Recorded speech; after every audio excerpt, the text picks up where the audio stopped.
No, don't go that way. No, come back. No.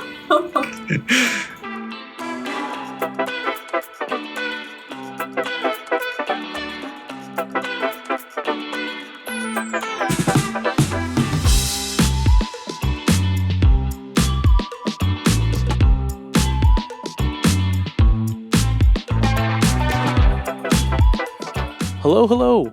Welcome back and welcome to the new year. With the studio being closed for 2 full weeks, the team got some much needed time to relax and celebrate the holidays. Now, it only seemed natural that as a team, we should wrap up this year by dusting off our actual golf skills and get in some real life par for the dungeon. If this is your first time here, we are Sleeping Giant, an indie game studio operating out of Toronto, Canada. We're currently working on a mini golf meets dungeon crawling puzzle game where you must defeat all the enemies before unlocking the hole. We also work on lots of additional contract work with other studios, but we can't show most of that work here. Today we're going to be holding a playtest with the team to review the second completed game world. The levels and art at this stage are in what we call the gray box phase and are meant to test the level functionality, highlight problem areas, and identify unintuitive puzzles. By the end of the video, the goal is to have an action list of problem areas that we can begin to iron out so that the levels can be handed off to the art team to work their magic and bring life to each and every course. If you haven't already, go ahead and give that subscribe button a little love and join us on the process of building par for the dungeon. Yeah, it'll just be how we want to go about it, because otherwise, we can just send it out and tell people to record their screens while they're playing. Mm-hmm. Yeah, and even I don't even know if it's super helpful unless there's problems that come up with the build. It could be handy if there's screen recordings just to know what the issue was. More for actual playtest data footage and stuff. Yeah. So especially if people have complaints I got stuck on this level, being able to just bring up their file, look at the level. Yeah. Cool. Yeah, I think that's it.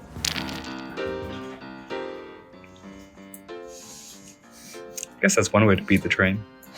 If it's technically a race, then if the train never finishes, then you always win.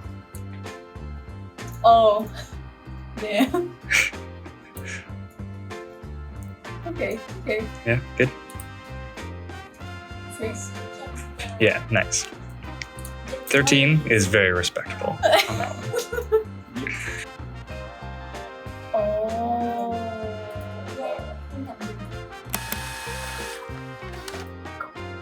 No.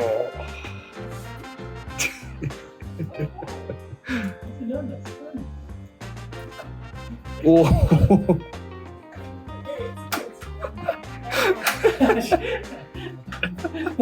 I'm really wasn't.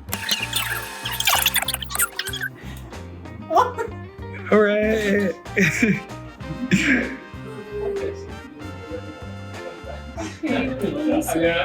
Oh my god. I can't. I have to be down there. Wait, do you? I have to be there. Oh,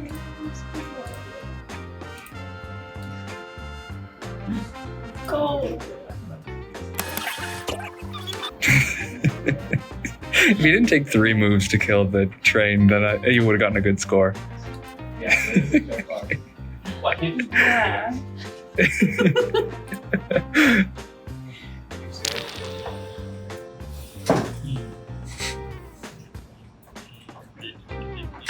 We're good there. I'll have to do it 2 regardless.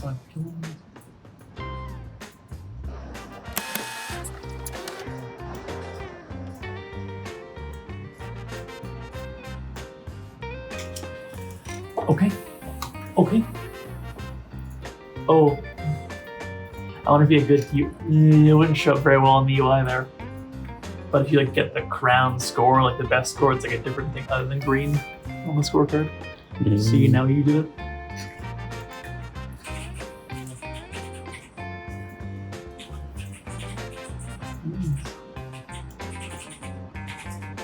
I'm getting some depth issues. That's definitely a depth issue, yeah. This is down, right? This is lower. This is higher. Is this higher? Yeah. Okay.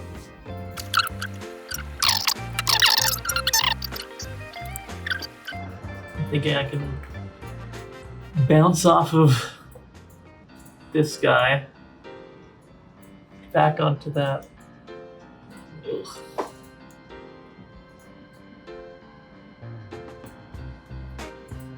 Oh, okay, wait, see it. What do you think I do?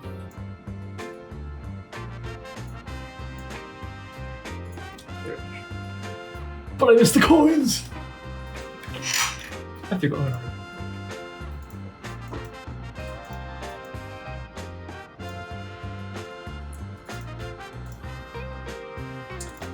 Definitely gonna not have enough for the very end.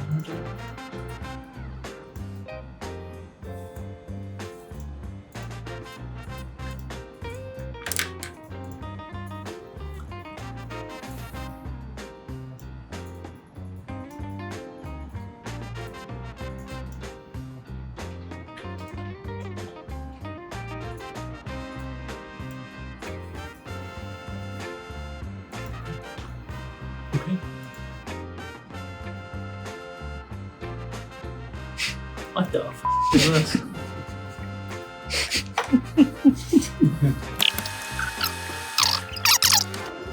I'm trying to think of how to keep this guy alive for the mobility. I don't think it's hopping on. I'm just gonna get pushed. We are never able to capture all of the playtesting we complete with the entire team, as this process is quite extensive and requires reviewing several hours of footage across all 27 holes that make up a world. Typically, the most helpful footage is captured when a designer is not present and playtesters get stuck on a level. As a designer, you're trying to build puzzles that utilize the tools the player has been taught so far in the game, or twists those tools to solve a problem. But after spending 3 to 4 hours staring at a puzzle, you lose objectivity quickly, and playtests are the time when you can test those puzzles against fresh eyes to see if they work as intended or if they need modifications to become more clear. But I'll let Josh take it away and go over the results of the playtest. Things that we can do to follow up on all this feedback, like action items, missed grapple shots don't get taken away. Make armor have you go the same distance as a regular shot. Make some holes utilize more of the positive abilities of armor, not just the abilities. So rolling through multiple enemies. Change armor tutorial so that it's enemy focused instead of environment focused to just push that. Mm-hmm. More grapple posts to make it more obvious where you're supposed to be using the grapple hook. Shrink level metrics when possible. Test on mobile.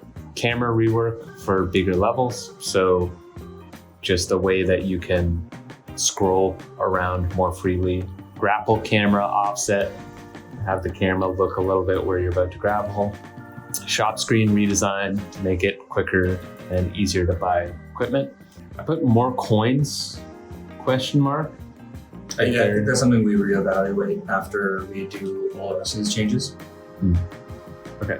Yeah, because I guess the other thing that shows people where to go is if we just put more grapple posts.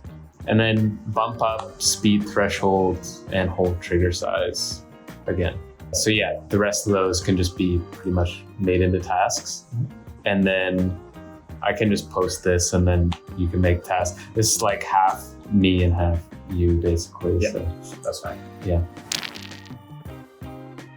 So now that we have a narrowed down list of what we wanted to change, I took screenshots of each level and put them in a Visio document to get an overview of the scope of the work, and also keep track of what I needed to change in each one and prevent myself from getting stuck in a tunnel vision on a single hole. Having this overview also let me make lots of little fixes really quickly without getting disoriented as I jump between scenes in Unity, because I kind of felt that I knew I would do that.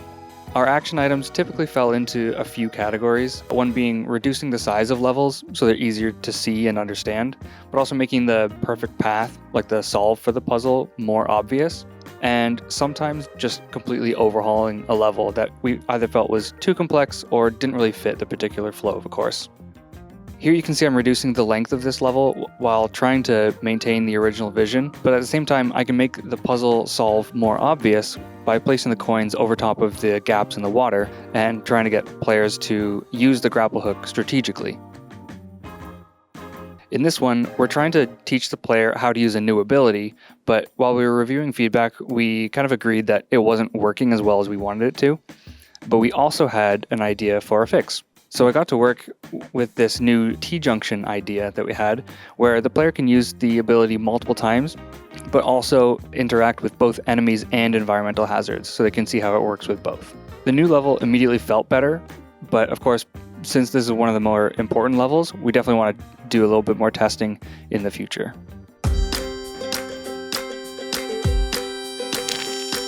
With this second playtest complete, we are one step closer to our big milestone of being content complete, which is one of the many phases until we officially ship and release this game in 2023.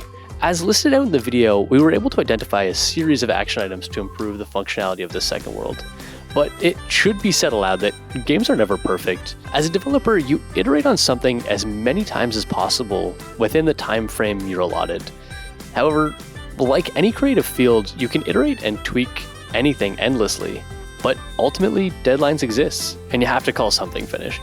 Keep an eye out for the next video as we will begin completing art passes on this second world, as well as diving into the mechanics and thematics of our third and final world for launch. Thanks as always for watching, I'll catch you in the next one.